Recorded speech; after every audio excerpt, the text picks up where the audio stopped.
เป็นที่นี่ครับ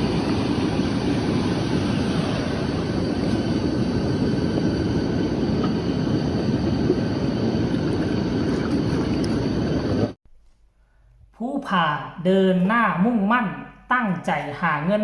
ล่าสุดนี่ห่วมกับเพื่อนๆประมาณ4-5 คนไปนอนหอนคำว่าจะไปจัก3 มื้อขนาดมื้อแรกยังหมานขนาดนี้แล้วทุกคนเอ้ยสบายดี FC แฟนคลับทุกทานมาพบมาพ่อกันอีกแล้วมีเรื่องเล่าของเท่าผู้ผ่ามานำเสนอเนาะมีทั้งเรื่องเล่าหน้าตื่นเต้นเรื่องเล่าที่เป็นตาลูตนผสมปนเปกันไปผู้ได้มักก็เข้ามาเบิงเนาะหัวข้อได้เป็นตาสนใจก็เข้ามากดไลค์กดแชร์ให้ใน FC แฟนคลับเนาะเอาคลิปนี้ก็คือว่าทุกคนเอ้ยเนาะเรื่องเล่าของคนติดถ้ำนั่นแหละเท่าผู้พาหลายคนก็เป็นห่วงเป็นใยถึงแม้ว่าจะผ่านไปเป็นเวลา2 เดือนแล้วแต่ชีวิตของเพิ่นก็ยังล้มลุกคลุกคลานอยู่ทานผู้ชมเอ้ยล้มลุกคลุกคลานยังจับต้นส้นปลายบ่ได้ล่าสุดนี่ก็ออกจากหินเหิบกลับคืนไปบ้านไปซองก็ดีเด้ไปช่วยพ่อแม่เฮ็ดไร่เฮ็ดนาทางยุกทางหญ้าตัดยุกตัดหญ้าก่อนหน้านี้มื้อวานมื้อก่อนเฮาก็ได้ยินข่าวแล้วแหละว่าเพิ่นหั่นสิไปฮอนค่ำไปนอนฮอนค่ำจัก2-3 มื้อพอได้เงินกลับมาทางฝั่งเวียงจันทน์ว่าซั่นเด้ทางเท้าตายกลับบ้านแล้วก็บ่ได้พบได้พ่อกันซ้ำท่านผู้ชมแต่ว่าค่อยเชื่อว่าตายกับผู้ผ่าน่าจะอยู่คนละบ้านกันทั้งน้องตายน่าจะอยู่บ้านพันไซผู้ผ่านี่น่าจะอยู่บ้านน้ำผ่าใหญ่เนาะต้องแม่นสั้นแหละผู้ผ่ากับผู้ผ่ากับเอนี่น่าจะอยู่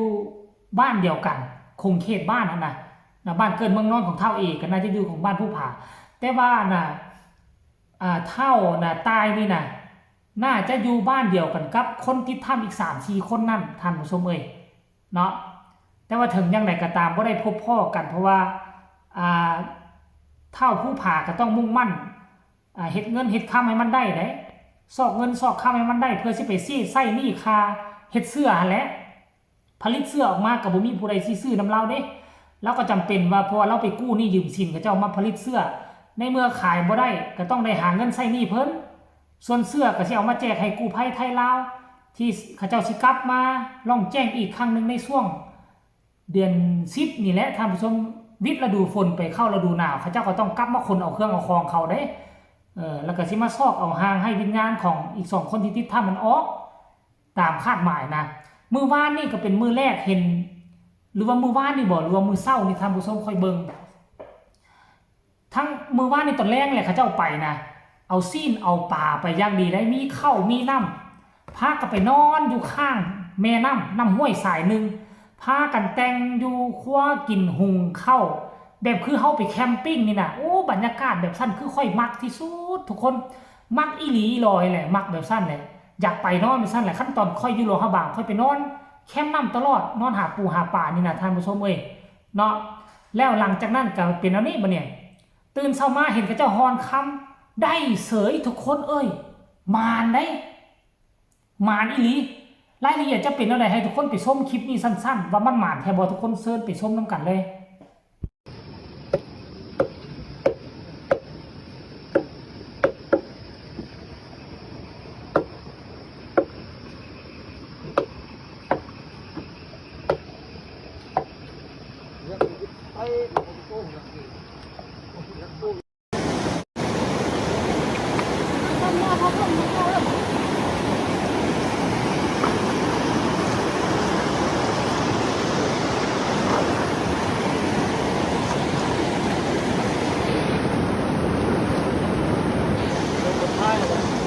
เป็นที่นี่ครับงา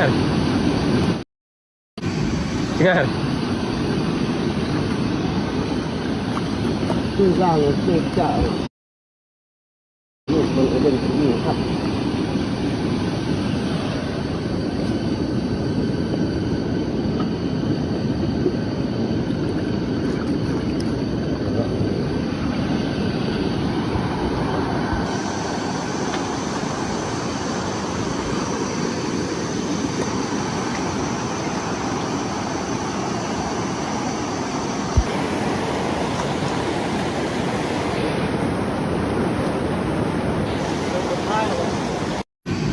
งาน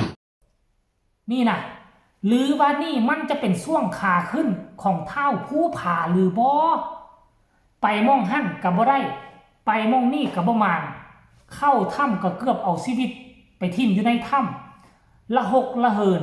บ่แน่ได้คนเฮาคันว่ามีความพยายามมีความมุ่งมั่นตั้งใจเฮ็ดอันใดมันก็ได้มันก็หมานท่านผู้ชมเอ้ยเพราะฉะนั้นแล้วนะ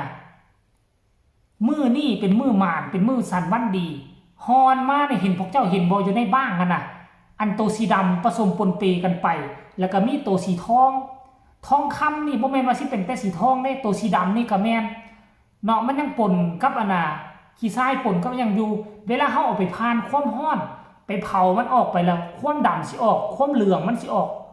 ความเหลืองมันสิออกมาทันทีมันจะสวยสดงดงามเลยท่านผู้ชมเอ้ยอันนี้เป็นเศร้ามือแรกแหกมานยังได้ขนาดนี้กะวังว่าการที่ไปนอนฮอนค่ำของผู้ผาข้างนี้ว่าจะไป3 มื้อก็ขอให้เราได้หลายล้านซะท่านผู้ชมปกติแล้วคันอยู่3 มื้อนี่นะโอ้ยางบ่ได้ก็ได้คันเจอบอลดีบอลดักนี่ได้เป็นล้าน2 ล้านพุ่นไหนได้น้อยๆนึงซ้ำไม่เสียบเอ็นนี่ก็ได้เกือบเป็นล้านเลยกายล้านพุ่นน่ะคำทองคำนี่มันจะหนักมันจะน้ำหนักแต่ว่ามวลสารมันจะน้อยกว่าถ้าเอามาใส่กับเล็กได้คันเอามาสมเทียบใส่กับขี้แห่ขี้ทรายขี้ดินนี่โลนึงสิซ้ำนี่แต่ว่าทองคำโลนึงนี่น่ะ2 นิ้วนี่บ่โลนึงน่ะมันน้อยแต่ว่าน้ำหนักหลายท่านผู้ชมเอ่ยเนาะอันนี้คือเรื่องเล่าชีวิตของผู้ผายังเดินหน้าซอกหาคุมสมบัติซอกหาคำอยู่ก็ขอให้เพิ่นโชคดีขอให้เพิ่นมานคือมื้อนี้ก็แล้วกันเป็นเพียงคลิปสั้นๆตอนเช้ามื้อนี้แต่พวกเจ้าเชื่อบ่มื้อนี้มัดมือคันบ่เช้านี่เฮ็ดจนฮอดแรงนี่ง่วย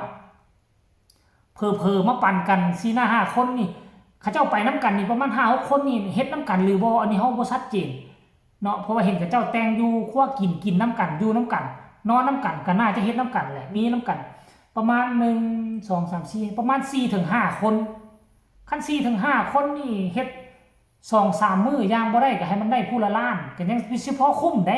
คันว่า3 มื้อได้ประมาณผู้ละ 3-4 แสนนี่จะบ่คุ้มค่าได้ไปหาเป็นกรรมกรดีกว่ามื้อละ2 แสน3 มื้อก็6 แสนละเด้แต่ว่ามันก็คงจะได้หลายกว่าการเป็นกรรมกรคันบ่ซั่นผู้ผาเราบ่เลือกเดินทางนี้แน่นอนต้องเคยได้แหละท่านผู้ชมนะเอากำลังเป็นกำลังใจช่วยกันแล้วกันเด้อพี่น้องฟังไทยก็ส่งกำลังแห่งใจข้ามโขงมาคนลาวเฮาอยู่ฟังนี่ก็กดไลค์กดแชร์ไปเพื่อเป็นกำลังแห่งใจให้ผู้ผาและทีมงานการไปฮอนคำในครั้งนี้ให้มันหมานให้ประสบผลสำเร็จขอให้ได้เงินมาใส่นี่ค่าเสื้อให้ข้าเจ้าก็แล้วกันเด้อขอผู้ละ1 ไลค์1 แชร์เช่นเก่าเช่นเคยฝากกดติดตามอย่ากดข้ามโฆษณาพอกันใหม่ในคลิปหน้าสวัสดี